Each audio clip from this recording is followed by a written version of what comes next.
What's going on, everyone? Okay, so we got some big blades on the table here. Some of my favorites, some of my favorite big blades. We got the Swamp Rat Rucki, the very popular and for good reason ESEE junglas, scrapyard. This is a current offering from Scrapyard. You can still get this direct from Scrapyard. It's the 911. I like it quite a bit.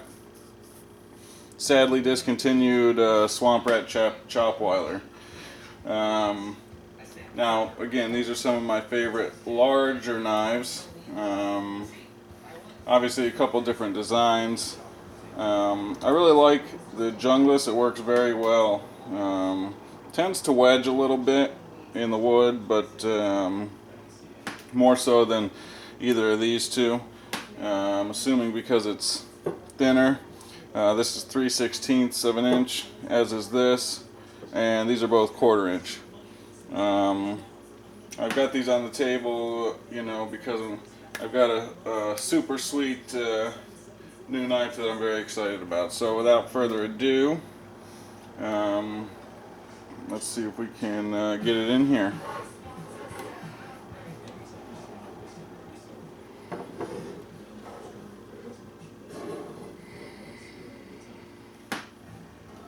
So,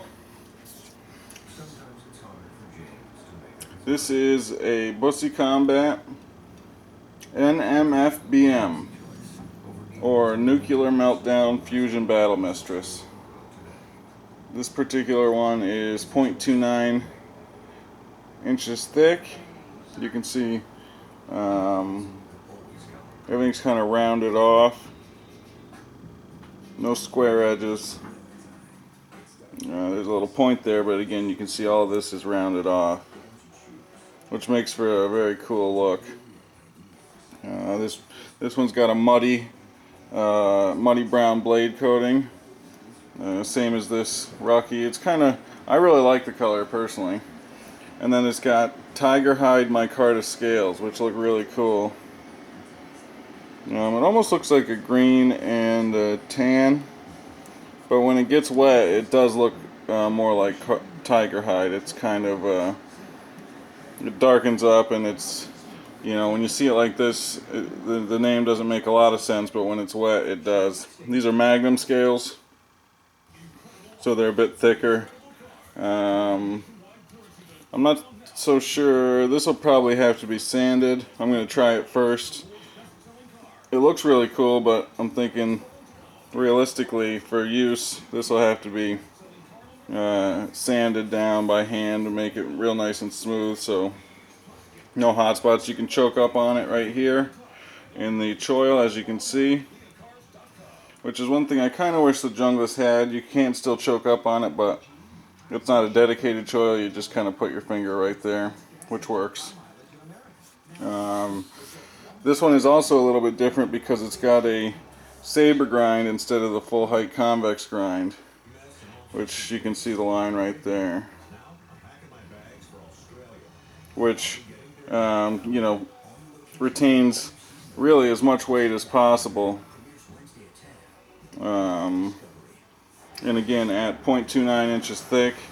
If we compare it to the junglas, which is 3/16, it's a substantial difference.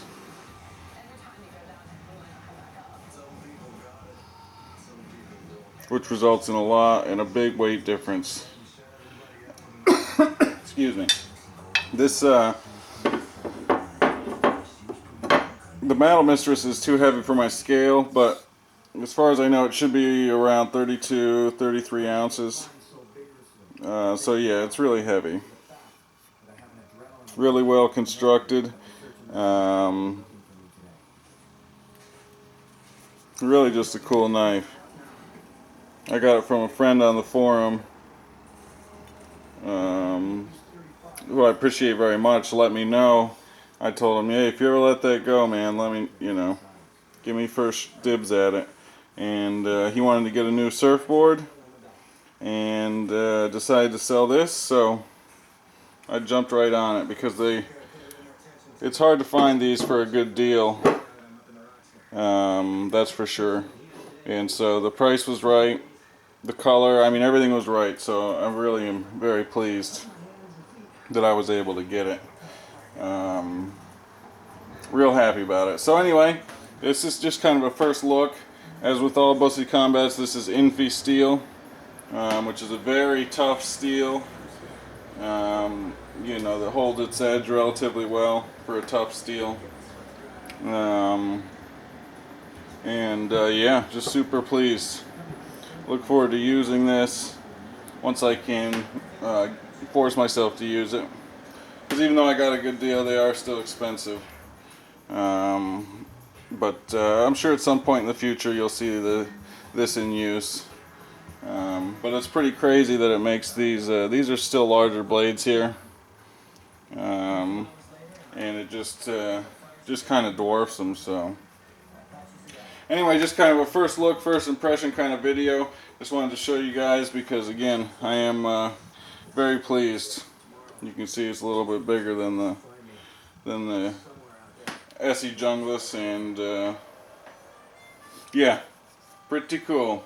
So anyway, thanks for watching. Hope you guys enjoyed the kind of first look at the Busse Combat NMFBM. And I appreciate you watching. Any questions or comments, I'd love to hear them. And we'll see you guys on the next one.